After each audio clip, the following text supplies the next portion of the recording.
Jadi kalau kita lihat, kalau misalkan ada pemanfaatan AI untuk image synthesis atau untuk text generation, nah itu tuh kategorinya masuk ke dalam generative AI gitu ya.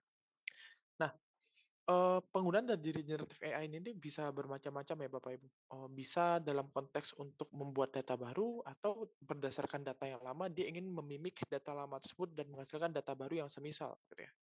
Atau dalam konteks yang lebih, fungsional seperti yang kita lihat sekarang, itu bagaimana ChatGPT bisa mengenerate teks-teks, seakan-akan teks tersebut memiliki pengetahuan atau pemahaman terhadap konteks yang kita berikan, melalui prompt-prompt kita gitu Bapak Ibu. Nah itu disebut sebagai generative AI. Dan yang selanjutnya kita sebutnya sebagai, discriminative AI. Ya. Nah, discriminative AI itu bedanya apa sama generative AI gitu ya. Nah, discriminative AI ini dia sifatnya itu adalah mendiskriminasikan ya itu atau membedakan atau mengklasifikasikan gitu ya Bapak Ibu. Jadi kalau misalkan kita lihat, contoh paling umum yang mungkin kita punya sekarang itu adalah seperti, fingerprint scanner yang ada di HP kita gitu ya. Ataupun, face recognition yang ada di HP kita, itu dia adalah discriminative AI gitu. Tugasnya adalah memastikan bahwa apakah fingerprint yang, di-scan barusan adalah pemiliknya atau bukan gitu ya. Atau apakah wajah yang baru saja masuk lewat kamera itu adalah pemiliknya atau bukan gitu ya. Nah itu adalah discriminative AI gitu ya. Nah dalam konteks lain kita juga bisa temukan bagaimana kita bisa menggunakan discriminative AI ini untuk mengetahui sentimen dari publik terhadap suatu produk atau entitas tertentu. Let's say kalau kita bicara sentimen analisis di Twitter, nah kita bisa gunakan AI untuk bisa tahu gitu bahwa, oh ini sentimennya positif, negatif, atau netral gitu ya. Atau kalau yang contoh yang lebih, cukup canggihnya itu tuh adalah seperti speech recognition ya Bapak Ibu. Nah kalau di speech recognition itu kan kita mencoba mengubah, gelombang suara kita menjadi sebuah teks gitu kan ya. Nah, proses dia mendiskriminasi atau mendefinisikan, oh bunyi yang barusan itu adalah bunyi huruf A, oh bunyi barusan itu adalah, fonem berbunyi S gitu ya. Nah itu tuh adalah, pendekatan dari discriminative AI dalam konteks, speech recognition ya Bapak Ibu. Nah jadi, AI itu tuh nggak terbatas hanya pada, ChatGPT saja gitu ya, bahkan teknologi-teknologi yang dari dulu sudah kita gunakan seperti, eee fingerprint scanner atau face recognition itu juga termasuk dalam AI gitu, tapi masuknya lebih ke arah discriminative AI dibanding kalau generative AI gitu. Nah, hari ini kita akan lebih banyak, berdiskusi atau membahas terkait dengan generative AI, Bapak Ibu, yang berhubungan dengan teks dan gambar. Nah, tanpa berlama-lama kita akan langsung masuk saja ke yang pertama, ini adalah, text generation atau, dalam hal ini bagaimana sebuah AI bisa men-generate sebuah teks gitu ya, Bapak Ibu. Nah, kalau Bapak Ibu lihat sendiri itu tuh teknologi-teknologi ataupun tools-tools yang memanfaatkan, text generation itu sudah banyak sekali ya. Kalau bisa lihat di sini ada seperti Smart Writer AI, Copy AI, Genie AI, ini Linguist AI, ataupun Gen AI, Jasper, Cogram, dan lain-lain gitu. Itu, banyak sekali ya Bapak Ibu. Dan masing-masing dari tools-tools ini memanfaatkan kemampuan AI untuk bisa memprediksi sebuah kata dari sequence kata sebelumnya gitu ya, seakan-akan dia punya pengetahuan di bidang hal itu gitu ya. Nah, itulah yang sebenarnya terjadi di text generation gitu ya. Nah, lalu apa yang bisa kita lakukan ketika kita bisa memanfaatkan teknologi ini? Beberapa kapabilitas yang sudah dimiliki oleh AI saat ini Bapak Ibu, yang pertama itu paling umum kita gunakan adalah question answering gitu ya, atau sejatinya itu adalah text completion ya. Jadi bagaimana AI melengkapi kata-kata berdasarkan kata-kata sebelumnya gitu ya. Nah, karena kita awali dengan kalimat tanya, maka dia tahu bahwa, oh kalau sebelumnya ada kalimat tanya, maka kalimat setelahnya adalah kalimat jawab gitu ya. Makanya dia bisa jadi konsep question answering gitu ya. Atau kita juga bisa menggunakan text generation ini untuk melakukan, sebuah proses yang disebut sebagai text expansion ya Bapak Ibu. Jadi di text expansion itu tuh, instead of dia menjawab pertanyaan, yang dia lakukan adalah dari kalimat yang sudah ada, dia akan melakukan, akan membuat kalimat ulang dengan ukuran kalimat yang lebih panjang gitu ya. Atau dalam konteks paragraf, kita bisa tuh untuk, ketika kita punya beberapa kalimat utama gitu ya, yang akan kita jadikan sebuah tulisan final, kita bisa nih minta AI untuk berdasarkan tulisan ini, ubah ini menjadi sebuah paragraf yang utuh gitu. Nah itu bisa dilakukan dengan pendekatan text generation. Nah selanjutnya juga ada, language translation ya Bapak Ibu. Nah dalam konteks text generation, itu tuh kita juga bisa, mengubah, bahasa dari sebuah teks yang awalnya mungkin dari bahasa Indonesia menjadi bahasa Inggris, atau dari bahasa Inggris menjadi bahasa Spanyol, bahasa Prancis, dan semacam-macam gitu ya Bapak Ibu. Nah hal ini dimungkinkan karena si AI itu, ketika dia dilakukan sebuah proses yang kita sebut sebagai learning atau pelatihan, dia menerima informasi dari berbagai macam bahasa gitu, sehingga dia bisa memahami konteks dari setiap bahasa sesuai dengan kalimat ataupun teks yang diberikan kepadanya gitu ya. Nah, itu adalah, kemampuan lain dari text generation. Lalu kita juga bisa melakukan, summarization atau menyimpulkan. Jadi kalau tadi text expansion dari yang sedikit jadi banyak, summarization bisa sebaliknya Bapak Ibu. Jadi dia dari teks yang panjang, kita bisa ubah jadi sedikit gitu ya. Ini sangat berguna kalau misalkan Bapak Ibu mungkin sedang melakukan, studi atau sedang melakukan research gitu ya, dan butuh untuk bisa mengekstrak informasi dari paper-paper atau jurnal yang Bapak Ibu baca gitu. Nah, itu kita memungkinkan gitu. Jadi dari teks jurnal ataupun paper tersebut kita masukkan ke dalam AI, lalu nanti dia akan mengekstraksi apa saja sih key point dari jurnal tersebut. Bahkan kita bisa spesifik nih, tahu kira-kira datasetnya seperti apa gitu, atau metode yang digunakan apa gitu. Lalu mungkin kita juga pengen tahu intervensi yang dilakukan di dalam research-nya seperti apa gitu. Atau kalau kita mau cek juga, oh kira-kira apa sih feature works yang bisa dilakukan berdasarkan temuan yang didapatkan dari research tersebut. Nah, itu bisa juga dilakukan dengan menggunakan text generation gitu ya. Karena sekali lagi kemampuan dasar dari text generation adalah dia bisa menerima kalimat atau teks itu sebagai konteks dari pembicaraannya gitu ya. Sehingga dia nanti dengan menggunakan itu dia bisa men-generate teks yang relevan gitu ya. Lalu juga bisa kita manfaatkan pendekatan ini untuk recommendation. Nanti kita akan coba sama-sama bagaimana kita bisa membangun sistem rekomendasi yang sederhana dengan menggunakan text generation gitu ya. Oke, nah dari tadi kita sudah bicara tentang beberapa pemanfaatan dari text generation. Nah, eee, dalam konteks ini kita akan coba, lakukan praktek ya Bapak Ibu bersama-sama dengan menggunakan ChatGPT. Nah, tapi sebelum saya masuk sana, saya ingin, coba share juga satu hal lagi. Kalau kita bicara tentang ChatGPT, maka kita, tidak lepas dari sebuah, sistem yang kita sebut sebagai prompt gitu ya. Jadi kalau ibaratnya nih, zaman dulu kalau kita mau nge-googling, atau mencari sesuatu via internet, kita biasanya pakai search engine gitu Bapak Ibu. Di search engine ini kita dulu biasanya pakai Google atau pakai Yahoo dan lain-lain atau pakai Bing. Nah, biasanya tuh kita, punya nih, skenario atau strategi tertentu untuk memasukkan keyword-nya ke dalam si search engine-nya, supaya hasil yang relevan itu tuh bisa ketemu gitu, atau bisa di-retrieve gitu dari si database-nya si yang punya search engine gitu ya. Nah, begitu juga dengan, ChatGPT gitu ya. Kita juga punya beberapa strategi yang bisa kita manfaatkan untuk bisa menghasilkan teks yang sesuai dengan apa yang kita inginkan gitu ya, Bapak Ibu. Atau dalam konteks ini biasanya kita sebutnya sebagai prompt engineering, Bapak Ibu. Nah, di prompt engineering ini adalah sebuah strategi yang kita bisa buat untuk mengisikan prompt gitu ya. Prompt itu adalah isian yang kita isikan kalau kita lagi, masuk ke ChatGPT ya, Bapak Ibu. Jadi Bapak Ibu kalau mau coba silakan sekarang sambil di-scan barcode yang sudah ada di layar sebelah kanan, nanti Bapak Ibu akan diarahkan ke platform, ChatGPT untuk bisa chat gitu, yang belum punya akun silahkan dibuat akunnya. Nah, sambil, paralel Bapak Ibu melakukan scanning ataupun registrasi, saya akan coba sedikit jelaskan gimana sih strategi kita untuk bisa melakukan, prompt engineering ini gitu ya.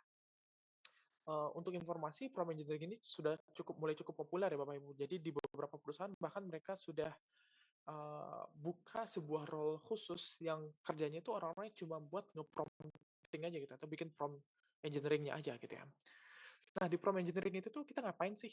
Di prompt engineering itu tuh biasanya tuh kita membuat sebuah, teks yang cukup, detail, sehingga dia bisa menghasilkan apa yang kita inginkan gitu ya, Bapak Ibu. Nah, salah satu sebenarnya untuk strategi prompt engineering ini ada banyak sekali Bapak Ibu ya. Nah, tapi hari ini kita akan coba diskusikan satu framework yang cukup umum yaitu disebut sebagai, ICIO ya Bapak Ibu. Jadi I yang pertama itu adalah instruction, yang kedua itu adalah konteks, yang ketiga itu adalah input data, yang keempat adalah output indicator gitu ya Bapak Ibu. Nah, instruction itu apa gitu ya? Nah, instruction itu tuh adalah segala hal yang ingin kita ChatGPT ini lakukan gitu ya. Jadi misalkan kalau kita ingin dia buat soal, berarti kita bilang di instruction ini bikin soal gitu. Atau misalkan kalau kita ingin dia melakukan, summarization, berarti kita yang bilang bahwa, oh buat ringkasan gitu. Atau kalau misalkan kita ingin dia buat jadwal, kita bilangnya di sini nih, di instruction, buatlah jadwal gitu. Dan seterusnya dan seterusnya. Jadi apa yang kita inginkan itu tuh kita letakkannya di instruction ya Bapak Ibu. Nah, contohnya kalau yang di sini, kita ingin membuat sebuah, content creation calendar gitu ya. Jadi kita pengen bikin, strategi campaign gitu, misalkan untuk sebuah, branding barang tertentu gitu ya. Nah, kita inginnya bilang ke dia di sini bahwa kita mau buat, content creation calendar untuk 12 bulan, yang tujuannya adalah untuk meningkatkan brand awareness gitu ya, terus, naikin traffic ke dalam website dan, engage gitu sama customersnya gitu ya Bapak Ibu. Nah ini instruction-nya nih, kita spesifik nih instruction-nya. Kita mau bikin kalender, tujuannya buat ini gitu. Nah, setelah kita kasih instruction, kita bisa lanjutkan ke bagian kedua, Bapak Ibu. Ini adalah konteks gitu.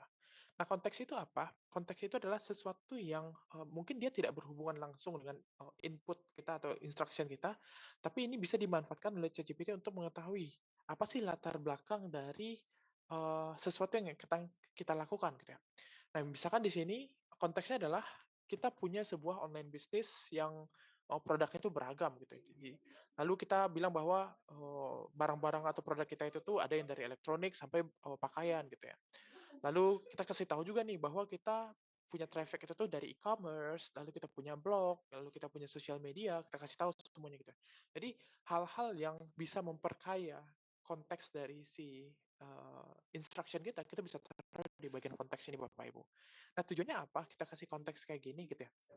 Nah tujuannya ini biasanya kita lakukan adalah untuk bisa menghasilkan sebuah, hasil yang, relevan gitu ya Bapak Ibu. Jadi nanti kalau kita bicara tentang hasilnya, ada beberapa indikator yang biasanya kita gunakan ketika kita menghasilkan sebuah text generation gitu ya.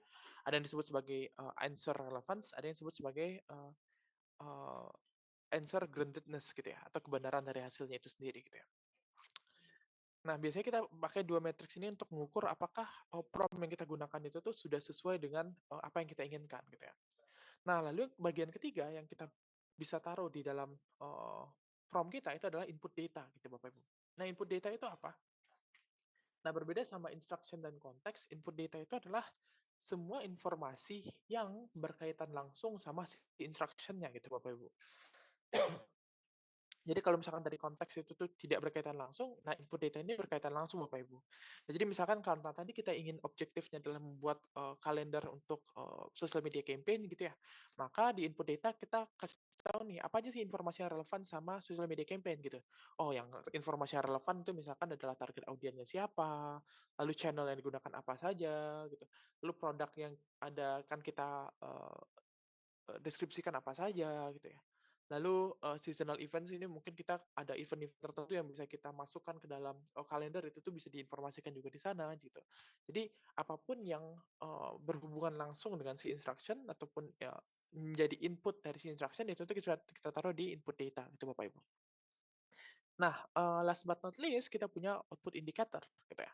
Nah, output indicator ini apa gitu ya, output indicator ini adalah sebuah, cara kita untuk mendefinisikan kira-kira nih, nanti ketika si ChatGPT mengeluarkan output-nya atau menuliskan output-nya, kita ingin hasil yang keluar itu seperti apa gitu.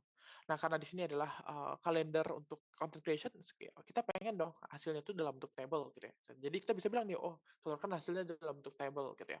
Atau misalkan ternyata kalau kita ingin, buat dia punya, list belanja gitu, kita bisa buat minta dia dalam bentuk list gitu ya. Atau dalam bentuk paragraf deskriptif, itu juga bisa dalam bentuk paragraf deskriptif gitu ya. Jadi, kita yang mendefinisikan kira-kira output ini mau apa aja dan seperti apa kira-kira bentuknya gitu. Oke. Nah, ini, kira-kira basic dari, prompting atau prompt engineering di, ChatGPT. Hari ini saya akan coba, contohkan, bagaimana kira-kira kita bisa melakukan ini di platform ChatGPT ya, Bapak Ibu. Saya akan coba tampilkan dulu tampilan ChatGPT-nya. Oke, harusnya kalau saya coba perbesar. Oke, di sini kalau Bapak Ibu berhasil, masuk ke ChatGPT, nanti Bapak Ibu akan diarahkan ke halaman seperti ini ya. Di halaman ini, nanti akan ada satu kolom di bawah untuk kita bisa berinteraksi dengan si platform ChatGPT-nya. Nah, mungkin karena di sini, kalau saya lihat itu tuh banyak, Bapak Ibu, dosen ya. Nah, kita akan coba lakukan sebuah, prompting untuk bisa menghasilkan, eee, materi perkuliahan gitu ya, misalkan ya Bapak Ibu ya. Jadi, misalkan kita mau ngajar nih, terus ternyata materi yang ada di Binisma ini kurang cocok nih sama kita, kurang sesuai gitu, ada beberapa hal yang mau kita tambahkan gitu ya. Nah, jadi misalkan, saya di sini mau, buatlah presentasi mengenai mata kuliah atau mengenai langsung aja topiknya ya Bapak Ibu. Misalkan kita ingin bicara tentang branding gitu ya, presentasi mengenai branding gitu ya. Kita bisa kasih kutip untuk ngasih stressing bahwa ini adalah topik yang kita lagi bahas gitu ya. Nah, setelah kita buatkan instruction-nya, ini kita bisa tulis juga ya Bapak Ibu biar jelas. Saya biar semuanya bisa ngikutin ya. Saya akan tulis di sana instruction. Nah, di sini kita bisa kasih konteks Bapak Ibu selanjutnya gitu. Di sini mungkin kita kasih konteks saya adalah seorang dosen gitu ya. Ilmu komunikasi misalkan ya. Komunikasi. Lalu mahasiswa saya terdiri dari berbagai macam latar belakang misalkan ya. Kebanyakan produk yang mereka miliki adalah misalkan digital content gitu ya Bapak Ibu atau digital product sebetulnya. Misal saja ya Bapak Ibu. Lalu perkuliahan diberikan kepada mahasiswa tingkat akhir gitu ya. Sehingga penggunaan istilah khusus sangat dimaklumkan gitu ya. Ini adalah konteksnya Bapak Ibu gitu ya. Nah, lalu setelah kita kasih tahu konteksnya ini, kita bisa masuk ke bagian selanjutnya Bapak Ibu, yaitu input data gitu. Nah, di input data kita bisa kasih tahu nih, oh kita ingin PowerPoint ini berapa banyak nih? Misalkan saya ingin presentasi ini dapat disampaikan dalam misalkan kita ingin singkat ya Bapak, dalam 10 menit gitu ya, biar nggak terlalu panjang gitu ya. Dalam 10 menit gitu. Lalu jumlah slide maksimal adalah misalkan di sini kita misalkan cuma 10 slide gitu ya Bapak Ibu. 10 slide gitu ya. Nah, lalu ini misalkan input datanya Bapak Ibu. Nah, lalu output indicator gitu ya. Nah, buatlah outline dan lecture notes. Langsung aja kali, buatlah lecture notes. Jadi kita pengen berbentuk lecture notes gitu. Lecture note untuk presentasi berikut. Gitu. Nah, misalkan kita ingin seperti ini Bapak Ibu. Kita bisa, berarti kita sudah define tadi apa instruksinya, lalu input datanya apa, output indikatornya seperti apa gitu. Nah, ini kalau kita jalankan, bisa dipencet enter ya Bapak Ibu. Nah, nanti dia akan buatkan nih, kira-kira seperti apa nih. Dia kasih tahu di slide 1 kita bisa tulis, di slide 1 kita bisa tulis nih, title-nya apa nih? Oh, understanding branding for digital product, subtitle-nya ini. Slide 2-nya ini, slide 3-nya ini, dan seterusnya gitu. Jadi kita udah punya nih isi slide-nya masing-masing apa aja gitu. Nah, ini nanti kalau misalkan udah selesai, kita lihat nih apakah dia berhasil membuat sampai 10 slide sebagaimana kita minta tadi. Nah, slide-nya pas 10 ya Bapak Ibu, sesuai dengan yang tadi udah kita buat. Dan dia bahkan juga ngasih tips nih, kira-kira gimana caranya supaya 10 menit tadi itu tercukupi gitu ya Bapak Ibu. Nah, ini kalau udah ada kayak gini, ini gampang Bapak Ibu, kita tinggal pakai ini langsung, tinggal kita pindahkan ke slide, atau bahkan kita bisa generate otomatis slide-nya kalau kita pindah ke Word dulu sebagai outline, terus nanti dari PowerPoint buat slide based on outline gitu Bapak Ibu. Nah, jadi nanti kita tinggal tambahkan gambar-gambar apa sih yang bisa mendukung yang ada di sini gitu ya. Nah, nanti untuk gambar-gambarnya kita akan bicara di sesi yang selanjutnya, gimana cara kita nge-generate gambar yang sesuai gitu ya Bapak Ibu.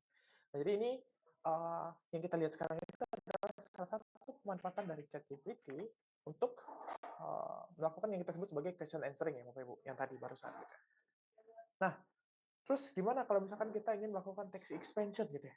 Nah, text expansion itu kita bisa lihat di yang tadi ya, kita balik lagi ke GPT yang tadi. Misalkan nih kita lihat untuk yang slide nomor 4 gitu. Kita ingin dia lebih detail nih tentang yang isi di slide nomor 4 gitu ya. Nah, kita bisa di sini misalkan saya copy ini di sini nih. Ini kita copy. Nah, lalu kita minta ke dia nih, buatlah deskripsi lengkap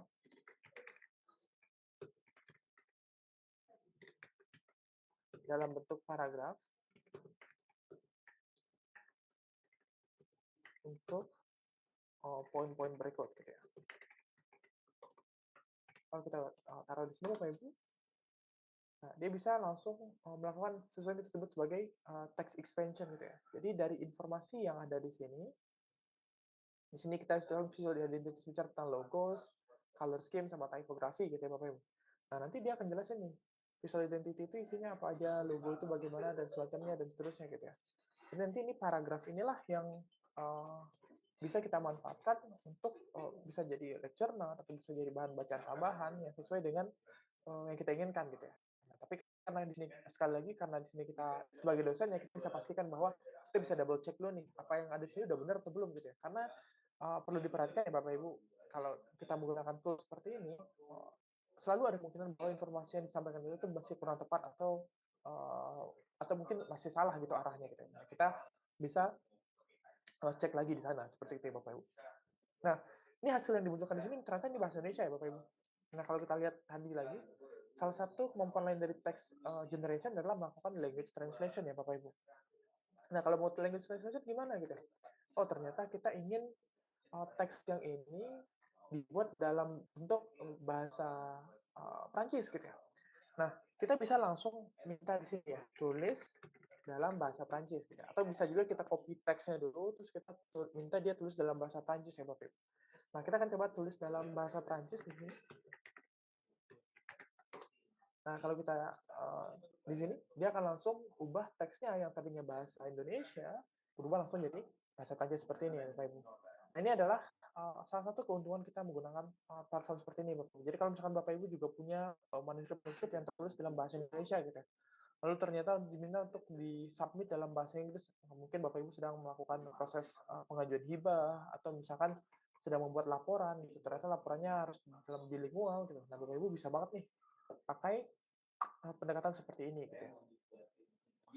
Nah, atau misalkan yang selanjutnya itu tuh kita bisa juga lakukan summarization gitu ya Bapak Ibu.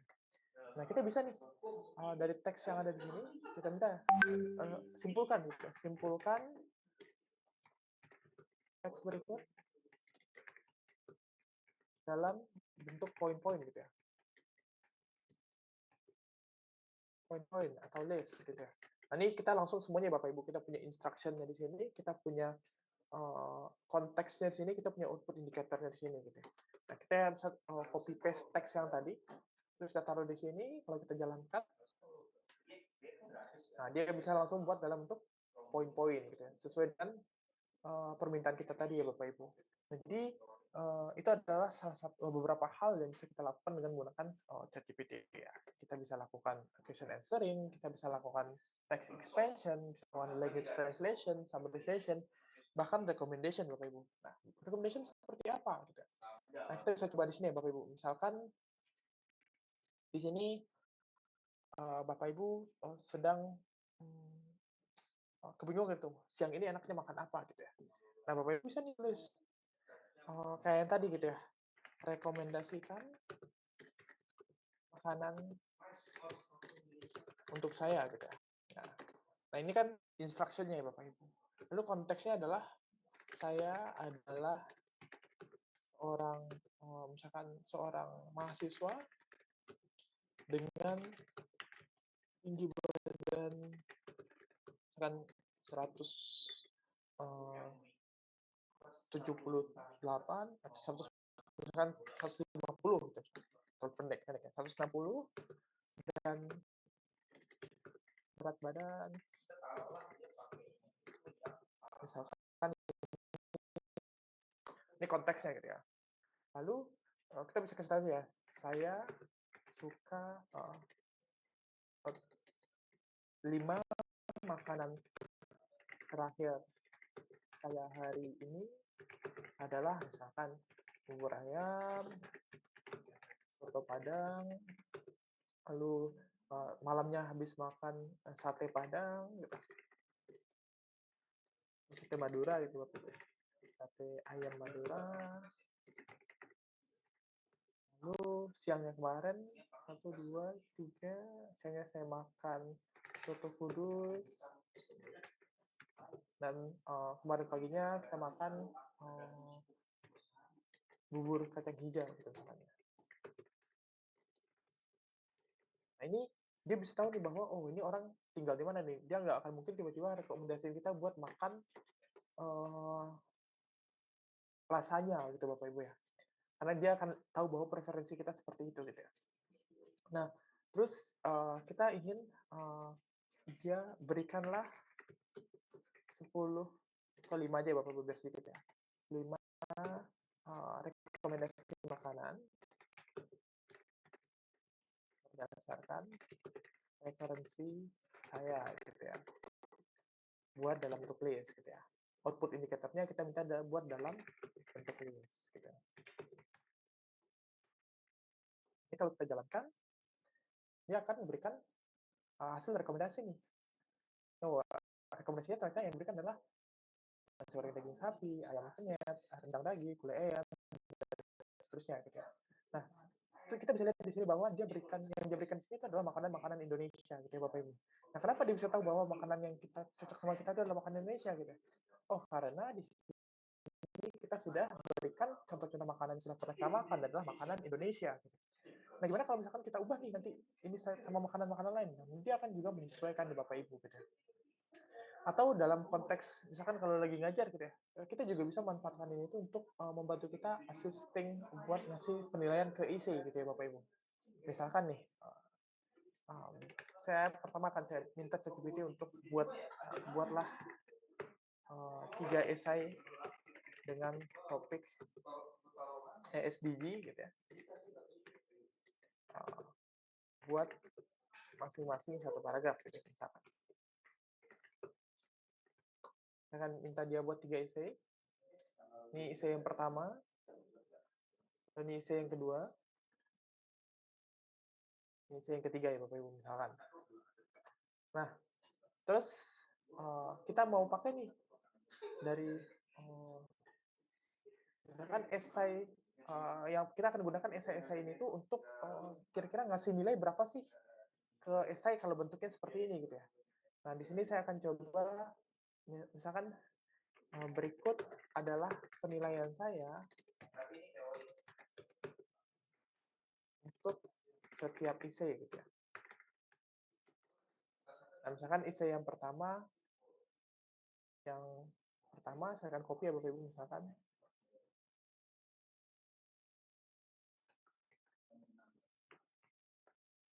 Nah, ini saya beri nilai, kan nilainya saya buat nilainya adalah 85 gitu ya. Lalu esai yang kedua,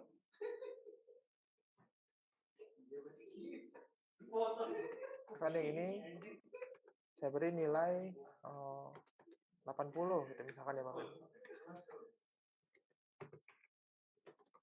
Lalu kita minta nih berapa nilai untuk esai berikut gitu ya. Nah, kita masukin nih esai yang ketiga gitu.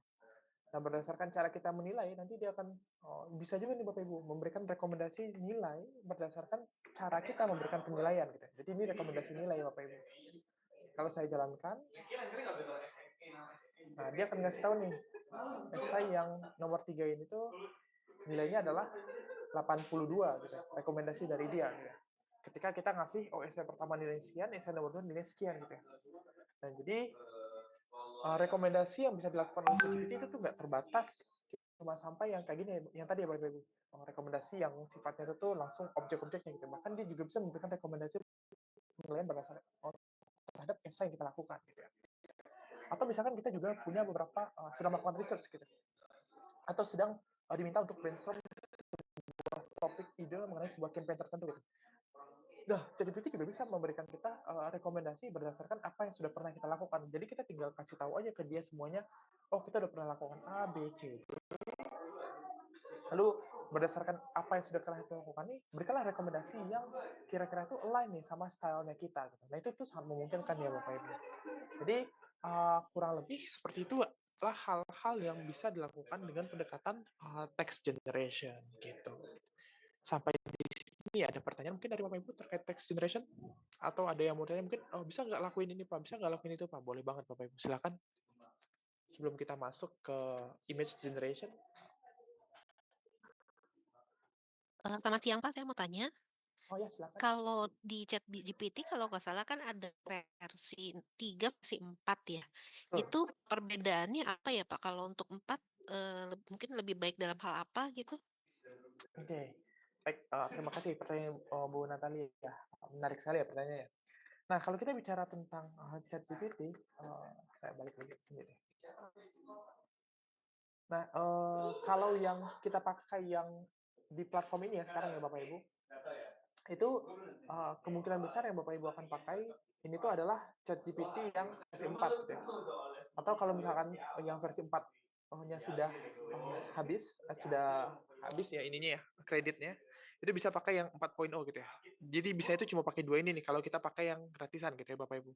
Nah, kalau yang 4.0 itu adalah yang paling ibaratnya itu adalah state of the art-nya ya Bapak Ibu. Itu udah yang paling bagus. Kalau misalkan Bapak Ibu mau upload data, terus mau minta dia analisa data, itu paling bagus pakai 4.0 gitu ya. Nah, tapi kalau misalkan untuk melakukan tas-tas yang sederhana kayak yang kita lakukan barusan, itu tuh menggunakan 4.0 mini itu tuh udah cukup baik gitu sebenarnya gitu ya. Nah, bedanya apa nih sama ChatGPT yang sebelumnya yang kayak yang ada versi 3.5, ada yang 3.5 turbo gitu, atau mungkin kalau bisa akses, ada yang bisa akses ke lebih yang lama itu yang 1 dan 2 itu tuh juga masih ada ya Bapak Ibu. Tapi kalau yang versi yang di website itu tuh udah nggak ada sih. Nah, tapi bedanya apa gitu ya? Nah, bedanya tuh untuk model-model yang sekarang itu tuh dia sudah lebih tidak banyak melakukan sesuatu yang kita sebut sebagai halusinasi gitu ya Bapak Ibu.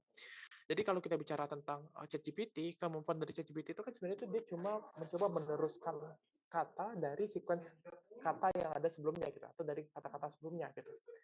Nah, di ChatGPT yang versi lama itu tuh mereka tuh suka berhalusinasi gitu ya Bapak Ibu. Apalagi kalau kita sudah punya atau kita minta untuk mengenerate sesuatu yang sifatnya itu long konteks gitu ya. Nah, kenapa dia bisa berhalusinasi? Karena konteks yang didapatkan sama dia itu tuh bukan cuma dari si prompt kita aja lagi gitu ya. Tapi dia juga mengenerate teks itu berdasarkan teks yang dia generate sendiri gitu ya. Nah, ketika dia mengenerate teks yang dia refer dari diri dia sendiri, di sanalah sering muncul fenomena halusinasi gitu ya Bapak Ibu. Nah, kenapa ini bisa terjadi? Ibarat sederhananya gini Bapak Ibu. Kalau ketika dia mengenerate teks berdasarkan apa yang kita berikan, yang kita berikan itu tuh adalah sesuatu yang sifatnya tuh real gitu ya. Kita tahu bahwa keabsahan atau groundedness dari si teks itu tuh betul gitu ya. Nah, tapi ketika dia generate dari diri dia sendiri, itu tuh biasanya tuh groundedness atau relevansi itu tuh lebih rendah gitu Bapak Ibu. Makanya dia kalau makin panjang output yang kita minta, biasanya itu tuh makin ngalor ngidul gitu ya Bapak Ibu. Nah, jadi kalau mau pakai yang mana paling bagus, saya akan menyarankan pakai yang 4O aja kalau sekarang ya Bapak Ibu, atau 4 Omni kita nyebutnya ya. Itu bukan 4.0 ya Bapak Ibu, itu 4O ya, 4 Omni gitu ya. Nah, lalu kalau misalkan udah habis ya udah pakai yang 4O mini aja gitu ya. Nah, kalau misalkan disuruh milih pakai yang 4O mini atau pakai 3,5 turbo gitu ya. Nah, saya akan sarankan lebih baik pakai 4O 4O mini gitu ya Bapak Ibu. Karena yang pertama dia lebih cepat dan dia lebih bagus gitu ya performanya dari yang 3,5 turbo gitu ya.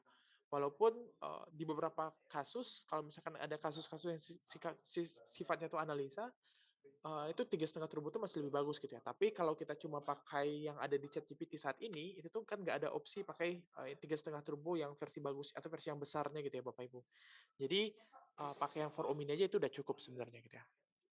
Dan setahu saya kalau kita pakai yang gratis, itu 4O mini itu tuh ada batasannya ya Bapak Ibu. Jadi kita nggak bisa pakai fitur kayak upload dokumen yang ada di sebelah kiri ini terus-terusan gitu ya. Nah, kalau mau yang pakai ini terus-terusan itu tuh harus pakai yang plus ya Bapak Ibu yang berbayar gitu ya. Jadi saran dari saya kalau misalkan nggak perlu-perlu amat untuk upload, ini kalau mau dihemat-hemat bisa pakai for Omni-nya aja dulu gitu. Nanti kalau mau ada dokumen yang di-upload sebagai reference, itu tuh kita baru bisa pakai yang si for O-nya. Kurang lebih seperti itu, Bu.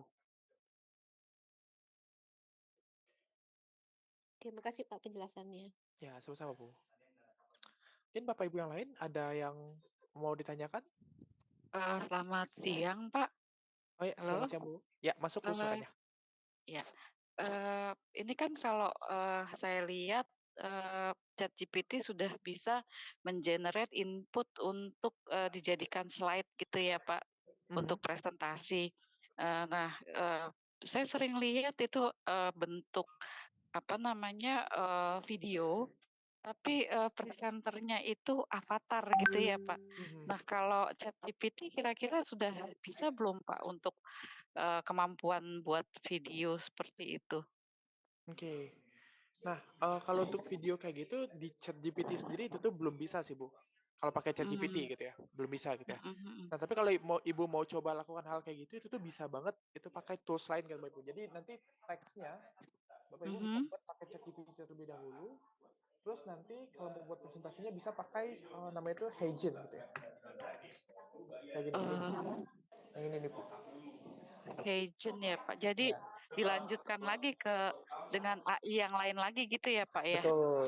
Nah, nanti di Heijin ini, Oh, ups, oke. Ini di Heijin ini ada yang gratis, ada yang bayarnya ya Bapak Ibu. Tapi nanti dari Heijin ini, waduh, sebentar ya Bapak Ibu, masalah koneksi. nah, Nah, jadi nanti dari Heijin ini Bapak Ibu tinggal pertama bikin avatarnya dulu ya Bapak Ibu. Kalau Bapak Ibu mau pakai wajah Bapak Ibu sendiri sebagai avatar itu bisa banget. Atau mau pakai avatar orang lain juga itu bisa, kayak gini. Nah, nanti dia bisa tuh buatkan video presentasi pakai suara kita, pakai wajah kita, kita yang ngomong seakan-akan, tapi presentasinya tadi yang di-generate sama ChatGPT itu bisa banget sih, Bu. berbahasa Indonesia dia bisa ya, Pak? Oh, Presentasi bahasa Indonesia? bisa, bisa. Bisa ya? Mhm. Oh, oke. Kalau antara berbayar sama yang gratis itu, beda fiturnya apa, Pak? Oh, kalau itu sih detailnya bisa dilihat di website-nya sih, Bu. Soalnya Oh, saya iya. agak banyak Mungkin sih sebenarnya, Kak. trial atau apa gitu kali ya, Pak, ya? Ya, Dibatasi kayak ChatGPT kan kalau gratis cuma berapa berapa input gitu, setelah itu kan mhm, nunggu 24 jam mungkin kayak gitu kali ya, Pak, ya? betul. Kalau yang di Oh sini, di Agent ini kita, setahu saya sih yang paling kentara itu adalah kalau kita pakai yang gratis, itu kita cuma bisa punya satu avatar sih, Bu. oh, oke oke. Jadi nggak bisa Ya, tuh, yang presentasi Mark Zuckerberg itu nggak bisa gitu. oh, Kalau oke. udah dibuat Mark Zuckerberg, ya udah dia aja terus yang presentasi, kita nggak bisa bikin avatar kita lagi sendiri gitu. Oh, oke, baik. Ya, terima kasih, Pak. Ya, sama-sama, Bu. Oke, mungkin ada, 1 pertanyaan lagi sebelum kita lanjut ke topik yang image generation mungkin setelah ini. Ini sudah berhubungan sama image juga ya sebenarnya Bapak Ibu ya. Soalnya ini image, video kan sebenarnya. Video itu kan adalah sequence of image gitu ya. Ada lagi Bapak Ibu mungkin yang mau didiskusikan terkait dengan text generation?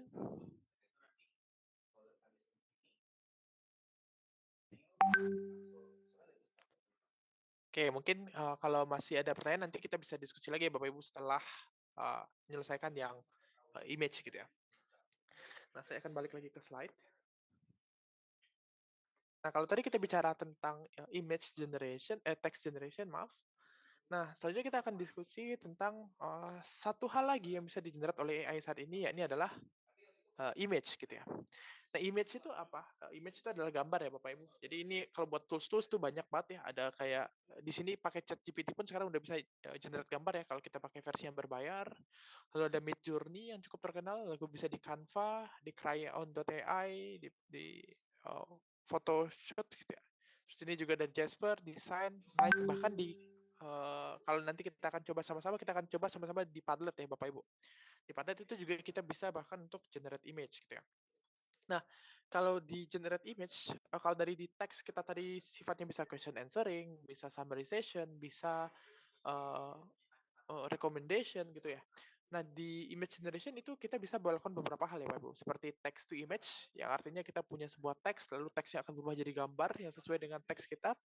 Lalu ada art generation, menghasilkan karya seni gitu ya, dengan menggunakan image generation melalui teks juga tentunya. Lalu ada image in painting ya Bapak Ibu. Image in painting itu tuh berarti kita dari gambar yang sudah ada, lalu kita akan taruh sesuatu gambar di atas gambar tersebut sehingga gambar itu berubah gitu secara semantik gitu ya Bapak Ibu. Atau tadi kalau kita lihat sama-sama, misalkan kita bikin video generation ya Bapak Ibu. Untuk bikin presentasi pakai video yang ada avatarnya itu kita bisa juga pakai yang tadi gitu ya Bapak Ibu. Nah jadi itu kurang lebih yang bisa dilakukan oleh image generation gitu ya. Nah hari ini kita akan coba bersama-sama Bapak Ibu untuk melakukan image generation via Padlet ya Bapak Ibu. Nanti linknya ada yang di sebelah kiri ini untuk Padlet sama dengan yang ini harusnya. Nah catatannya adalah kalau tadi kita di text generation kita punya sesuatu yang kita sebut sebagai prompt engineering. Nah di image generation kita juga punya strategi buat prompt engineering-nya gitu atau prompting-nya gitu ya Bapak Ibu. Yang pertama itu adalah be specific gitu. Jadi semakin detail kita mendefinisikan apa yang ingin kita lihat di gambar itu muncul, dia akan semakin bagus gitu ya. Lalu kita juga sebaiknya kita apply styles ya Bapak Ibu. Styles ini artinya kita mau dia itu seperti apa? Apakah gambar realistik kah? Apakah gambar yang kartun kah? Atau gambar yang watercolor kah? Dan macam-macam gitu ya Bapak Ibu. Dan kita diminta untuk berbicara dalam term-term yang dimengerti oleh AI gitu ya. Nah, apa sih term yang dimengerti oleh AI gitu ya? Nah, karena AI itu sendiri dilatih dengan menggunakan sebuah data gitu ya. Data yang kebanyakan dipakai untuk melatih text to image ini adalah data-data yang sifatnya itu data fotografi ya Bapak Ibu. Jadi term-term yang paling kuat yang bisa kita gunakan untuk bisa melakukan prompt engineering di dalam text to image adalah terminologi-terminologi yang ada di dunia fotografi ya Bapak Ibu. Dan biasanya itu tuh kita bisa pisahkan dengan koma sehingga nanti itu tuh hasilnya itu tuh bisa sesuai dengan apa yang kita inginkan gitu ya. Nah, Bapak Ibu silahkan kalau ada yang mau coba di-scan aja barcode yang ini atau saya akan pindah langsung ke sini biar nanti nggak perlu pindah lagi. Ini ada yang sebelah kiri, nanti ketika Bapak Ibu scan, itu kita akan diarahkan ke satu halaman Padlet ya Bapak Ibu. Di Padlet itu nanti akan masuk ke sini di AI Art Studio. Nah, di sini ini adalah beberapa hasil kreasi dari peserta-peserta training sebelumnya. Bapak Ibu bisa lihat juga bagaimana mereka mendefinisikan prompting-nya, lalu nanti gambarnya itu tuh dihasilkan. Contohnya ada yang cukup bagus nih gambar gunung, ada yang gambar kuda, dan misalkan ada yang gambar pantai gitu ya. Cukup bagus ya Bapak Ibu hasil-hasilnya. Nah, gimana caranya bisa membuat gambar seperti ini? Kita akan coba sama-sama Bapak Ibu. Bapak Ibu kalau yang pakai handphone itu tuh bisa scan, atau kalau yang pakai laptop mungkin saya akan coba share juga ya linknya. Share. Saya taruh di kolom chat ya Bapak Ibu. Kalau ada yang mau coba, bisa klik di kolom chatnya. Nah, nanti kalau di handphone mungkin tampilannya kurang lebih seperti ini Bapak Ibu. Saya akan coba ganti dulu sebelum pakai ini. Kalau di handphone, ya tampilannya nanti akan berubah.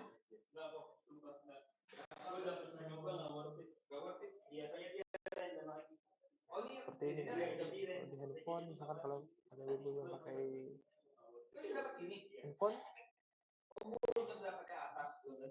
nah ini ada tombol plusnya Bapak Ibu. Ada tombol plus di bagian sini. Nanti Bapak Ibu bisa pencet tombol plusnya di bawah sini aja. Saya besarin dikit ya. Kayak gini. Ini bisa diklik tombol plus yang di bawah sini. Nanti setelah tombol plus ini, nanti Bapak Ibu bisa ketik dulu di sini nih. Mau bikin apa gitu. Oke. Nah, misalkan di sini saya akan balik lagi ke mode yang normal. Ya, di sini Bapak Ibu, misalkan kita ingin menggambar sesuatu yang berhubungan dengan bangunan. Saya ingin di sini gambar gedung pencakar langit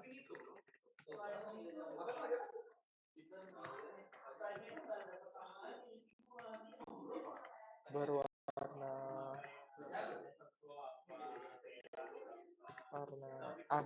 misalkan ya, yang berada di tengah hutan gitu misalkan ya Bapak Ibu. Nah ini setelah kita klik ini, setelah kita tulis ini, kita bisa tuliskan stylenya Bapak Ibu. Kita mau misalkan HD atau misalkan 4K ya Bapak Ibu.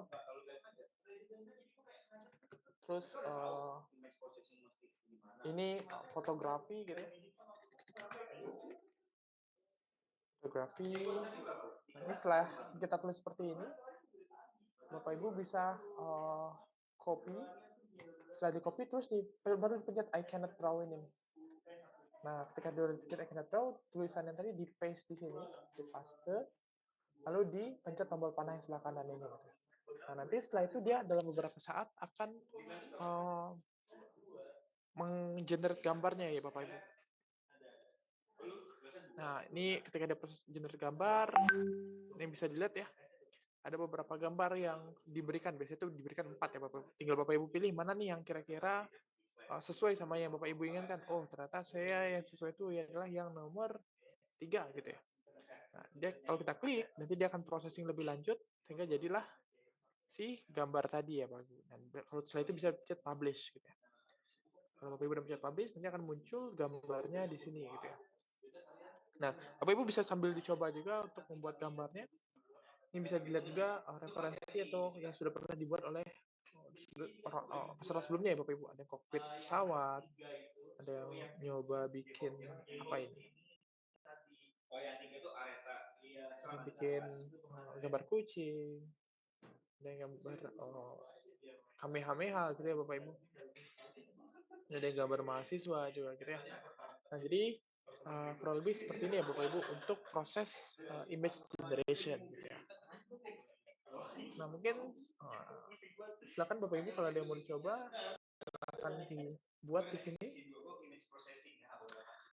Nah sambil Bapak Ibu mencoba, saya akan juga tampilkan langsung satu lagi. Kalau Bapak Ibu scan di yang sebelahnya,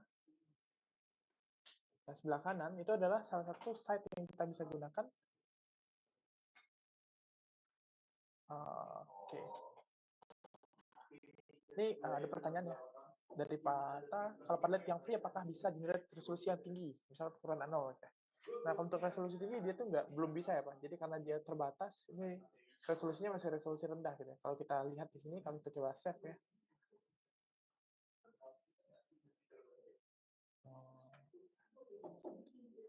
Coba saya save, biasanya belum bisa sih di sini. Kalau saya biasanya sih kalau saya sih saya screenshot ya Pak. Soalnya ini kadang-kadang di beberapa site dia tuh terkunci gitu loh untuk save image S-nya gitu Pak. Jadi saya screenshot, nah tapi nanti kalau gambarnya kecil, kita bisa proses lagi dengan gambar dengan tools yang lain ya Pak. Ada yang namanya itu tuh super resolution Pak. Super resolution AI. Nah nanti bisa masuk ke yang sini, ke yang di AI ini juga bisa. Dia bisa masukin gambar yang ukurannya kecil, terus diubah jadi yang resolusi tinggi gitu. Jadi nanti Bapak bisa coba juga kalau mau butuh gambar dengan resolusi besar, bisa pakai yang namanya itu super resolution gitu ya Bang. Itu yang mungkin ya Pak Taya. Oke, saya balik lagi tadi ke yang sebelah kanan. Untuk yang image in painting. Ini kita akan coba selanjutnya adalah bagaimana caranya untuk bisa menggambar di atas gambar yang sudah ada. Gitu. Nah, dalam hal ini saya akan coba ajak Bapak Ibu sekalian untuk pakai sebuah tools yang punyanya Adobe, namanya itu Adobe Firefly ya Bapak Ibu. Nah, misalkan kita pakai gambar ini, Bapak Ibu, saya pakai gambar ini. Atau kalau Bapak Ibu punya gambar sendiri, itu bisa upload image juga di sini ya. Jadi kalau mau upload image bisa di sini, saya akan pakai gambar ini misalkan ya. Nah, lalu saya ingin tambahkan di sini tuh ada kapal, daerah sini ada kapal ya Bapak. Jadi saya bisa klik dulu daerah sini nih. Daerah sini saya tulis kasih daerah. Lalu di sini kita sama nih Bapak Ibu kayak tadi kita tuliskan prompt gitu ya. Sebuah kapal pesiar yang memiliki fasilitas lengkap. Nah, misalkan kita ingin ditambahkan gambar di sini, Bapak Ibu, atau misalkan Bapak Ibu punya gambar tertentu, supaya ditambahkan dia bisa dilakukan cara yang sama, Bapak Ibu. Nah, kalau kita punya generate, nanti dia akan menunggu beberapa saat. Nah, setelah kita tunggu beberapa saat, nanti dia akan memberikan beberapa opsi biasanya, Bapak Ibu. Ada opsi gambar 1, gambar 2, gambar 3. Nah, kita bisa tunggu saja sesaat. Nah, ini gambar pertama kayak gini nih. Ini gambar kapal yang dihasilkan sama dia. Atau gambar kapal kedua kayak gini nih, Bapak Ibu. Ini gambar kapal ketiga. Gitu ya. Nah, ini adalah gambar yang dihasilkan melalui proses yang disebut sebagai image in painting. Misalkan saya ambil gambar yang ini ya, Bapak Ibu. Misalkan saya sukanya yang ini, saya akan pencet keep. Terus misalkan ternyata dari gambar ini ada nih objek-objek yang kita kurang suka gitu ya. Nah, kita bisa remove ya, Bapak Ibu. Pakai yang remove ini. Nah, Bapak Ibu misalkan mau hapus nih, nggak mau nih ada mercusuarnya nih. Terus saya bisa di-select, terus kita pencet remove. Setelah pencet yang sebelah kiri ini remove, gitu ya.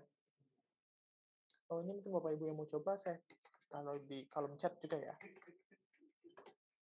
Ini silakan default akunnya ya, Bapak Ibu. Nah, kalau di remove,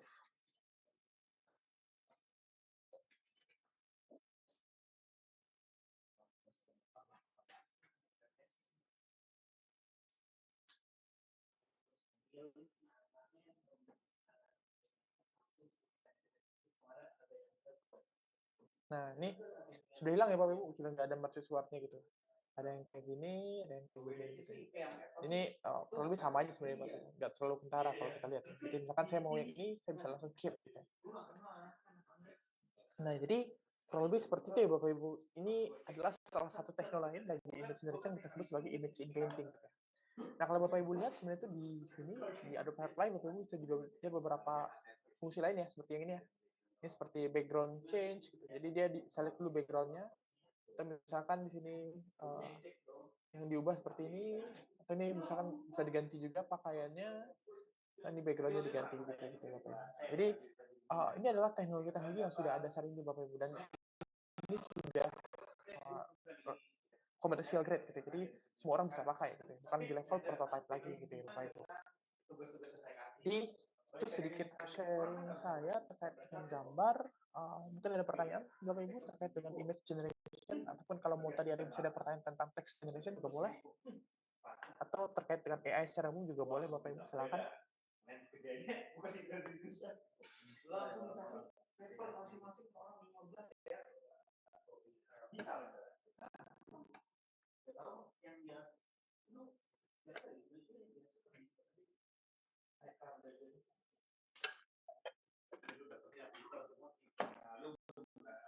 Oh, apakah ini sudah cukup jelas Bapak Ibu?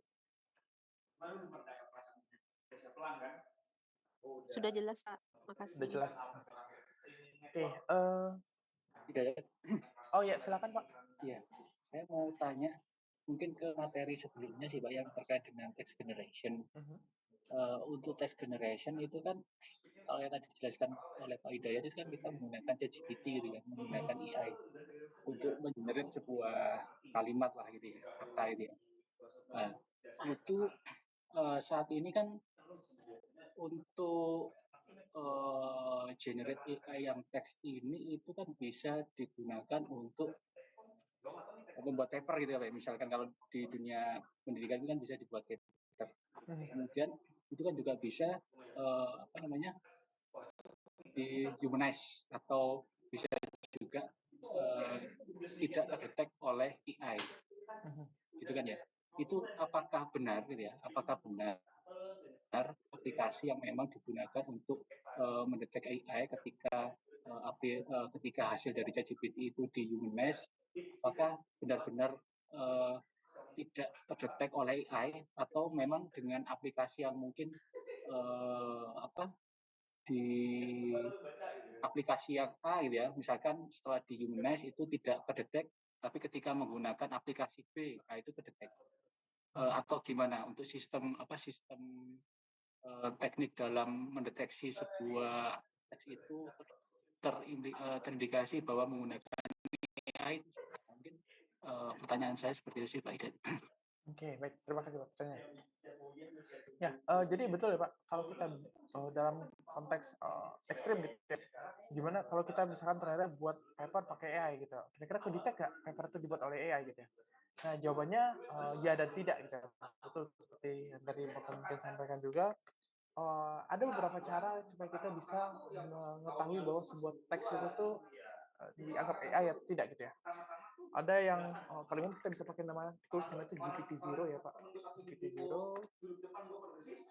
Nah, ini adalah salah satu tools yang bisa digunakan untuk mendeteksi apakah sebuah teks tersebut dibuat oleh AI atau tidak gitu ya. Nah, misalkan tadi kita ambil aja yang teks GPT gitu tadi Pak. Nah, misalkan tadi kita buat esai ya, kita buat esai yang ini. Kita lihat apakah si AI detektornya bisa tahu nih bahwa ini tulisan AI atau tidak gitu ya. Nah, kalau kita paste di sini, kita cek origin. Kalau pakai GPT-0, dia bakal mengira bahwa ini adalah human gitu ya. Nah, kenapa dia bisa mengira ini human? Padahal ini jelas-jelas dibuat itu sama si AI gitu ya. Nah, seperti yang tadi saya jelaskan di awal, kalau kita bicara tentang pembuatan AI, khususnya kayak yang ChatGPT ini ya Pak, Bapak Ibu sekalian, itu biasanya itu kita punya dua model generatif AI sama discriminative AI gitu. Nah, biasanya si generative AI ini akan membuat teks sebanyak-banyaknya sehingga tulisan dia itu terlihat benar-benar seperti manusia gitu. Sedangkan biasanya tuh saat pelatihan generative AI ini, gimana dia bisa tahu bahwa hasilnya itu sudah cukup bagus gitu. Biasanya itu kita sandingkan dengan sebuah discriminative AI gitu. Nah, discriminative AI ini tujuannya dia adalah mendeteksi apakah tulisan yang baru saja dibuat itu adalah tulisan yang dibuat oleh si AI gitu, atau dibuat oleh manusia gitu ya. Nah, itu tugas dari discriminative AI. Jadi sebenarnya itu ketika kita sedang mengembangkan si generative AI, kita juga mengembangkan si discriminative AI ini secara bersamaan gitu, untuk tahu bahwa tulisan ini tuh dibuat oleh AI atau bukan. Gitu. Jadi ini sebenarnya itu mereka balap-balapan aja nih Pak. Mana yang siapa yang bisa mendahului siapa gitu. Nah, kalau kita lihat di sini, si GPT-0 lihat bahwa ini 8% AI gitu ya. Dan kalau kita mau lihat lebih dalam, sebenarnya kita bisa gunakan deep scan ini ya Bapak Ibu. Tapi ini perlu sign in gitu ya Bapak Ibu. Saya akan coba sign in di sini.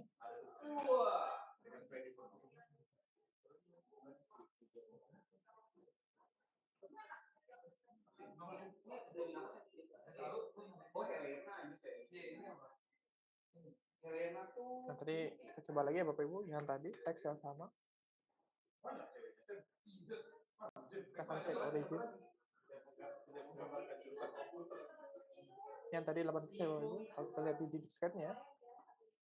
Nah, dia bisa ngasih tahu nih, teks bagian mana sih yang membuat ini terlihat seperti benar-benar manusia gitu ya. Oh, yang terlihat benar-benar manusia itu adalah yang bagian sini gitu. Atau yang tidak terlihat seperti manusia itu yang mana? Berarti sisanya berarti tidak terlihat yang tidak menunjukkan sebagai manusia gitu ya Bapak Ibu. Nah, yang seperti inilah yang nanti kita bisa gunakan sebenarnya itu untuk ngecek gitu. Apakah benar ada orang yang bisa ngasih klaim kayak gini gitu. Atau misalkan kalau kita ambil teks yang lain, teks yang saya contohkan gitu. Ambil yang STI nomor 3 misalkan. Atau misalkan kalau kita copy aja kayak ini Bapak Ibu.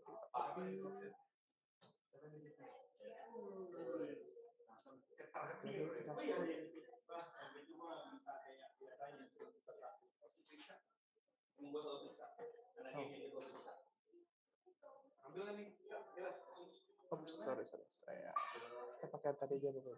Aja.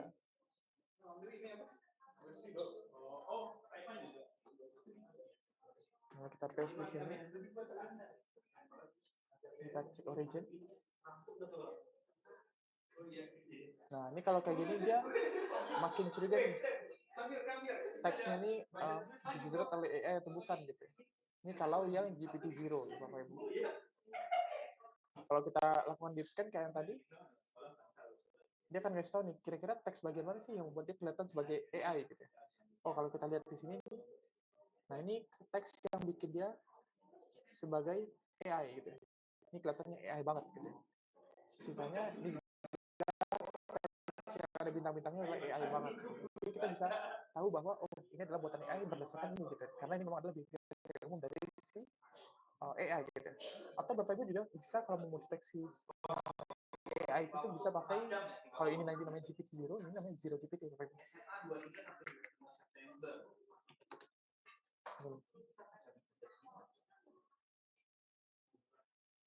Kalau pakai Zero GPT, kita akan matikan dulu boxnya.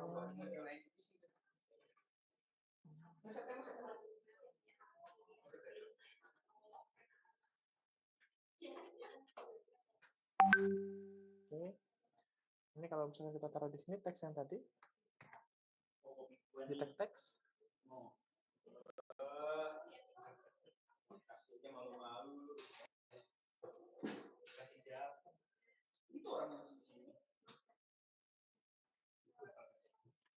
Ini kalau ditunggu Bapak Ibu. Nah, ini dia bisa lihat bahwa nih, ini teksnya 100% AI GPT gitu. Dia bisa langsung tahu gitu. Jadi kalau kita bicara GPT-0 ataupun Zero GPT itu dua-duanya adalah model diskriminator gitu ya Pak. Dia bisa tahu mana yang buatan AI dan mana yang bukan buatan AI gitu. Oops. Nah, jadi tapi tadi di Zero GPT kita bisa lihat bahwa teks yang buatan itu adalah buatan AI banget gitu. Dia 100% bahwa itu buatan AI gitu. Tahu kalau misalnya kita ambil satu paragraf aja kayak tadi gitu ya. Ambil satu paragraf, kalau tadi kan kelihatan banget ada tanda-tanda AI-nya gitu ya. Kita taruh di sini, detect text. Nah, kalau kita cek, dia juga tahu bahwa ini adalah teks yang di-generate sama GPT gitu ya. Jadi sangat mudah sebenarnya ya Bapak Ibu untuk bisa tahu bahwa apakah sebuah teks itu GPT generated atau tidak. Kita tinggal kita masukin aja ke sini, dia bakal langsung ketahuan. Atau misalkan Bapak Ibu mau pakai upload file juga bisa langsung masukin ke sini gitu ya.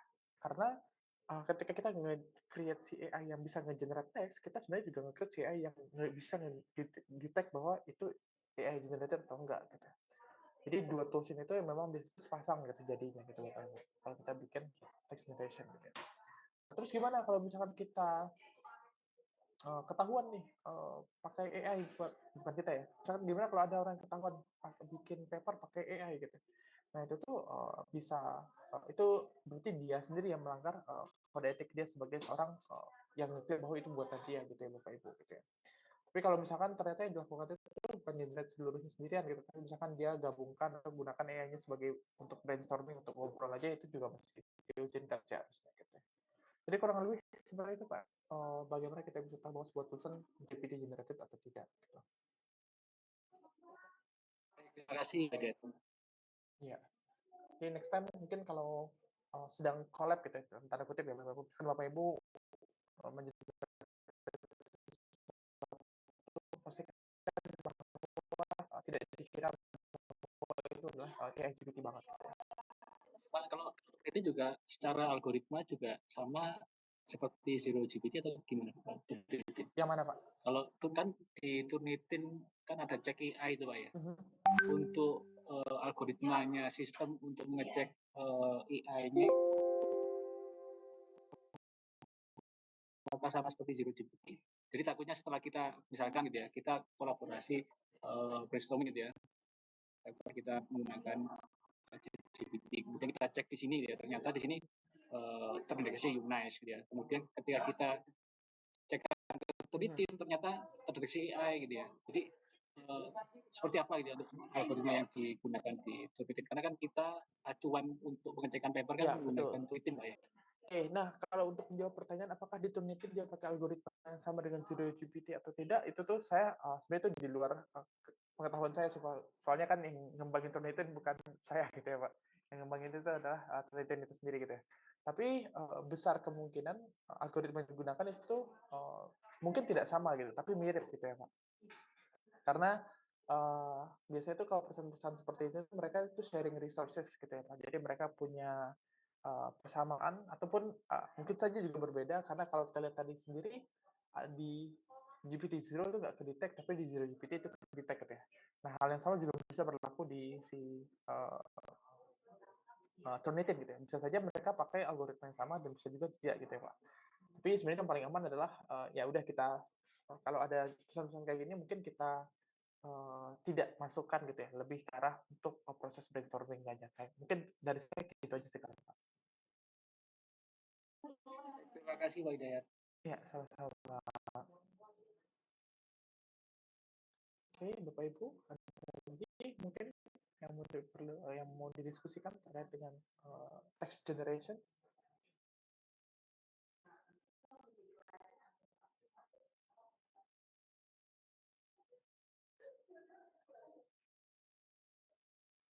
Oke, jika tidak ada, mungkin sekian dari saya kali ya Bapak Ibu. Semoga apa yang kita diskusikan hari ini bisa bermanfaat ya Bapak Ibu, bisa mempermudah kita sekali lagi untuk bisa melakukan segala sesuatu gitu. Karena tujuan awal dari penciptaan teknologi itu kan untuk mempermudah manusia Bapak Ibu. Kalau sampai jadi malah mempersulit, mungkin itu bukan teknologi yang tepat saat itu gitu ya. Oke, akhir kata mungkin sekian dari saya. Terima kasih Bapak Ibu atas partisipasi aktifnya. Semoga kita bisa bertemu kembali di kesempatan yang lebih baik gitu ya. Sekian dari saya. Selamat siang Bapak Ibu semuanya. Saya kembalikan ke Bu Sera mungkin.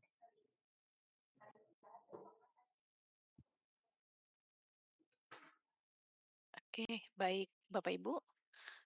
Ada yang ingin ditanyakan lagi? Sepertinya semua sudah mengerti ya Bapak Ibu. Baik, tunggu sebentar, saya siapkan linknya.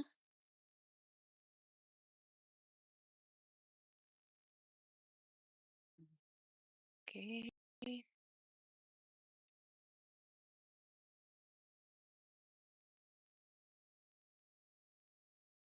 Ya, baik Bapak Ibu, di chatbox ada link post test, evaluasi, dan clock out. Silakan diakses sebelum meninggalkan ruangan ini. Ya, Bapak Ibu, kita akan berfoto bersama. Mohon untuk mengaktifkan kameranya.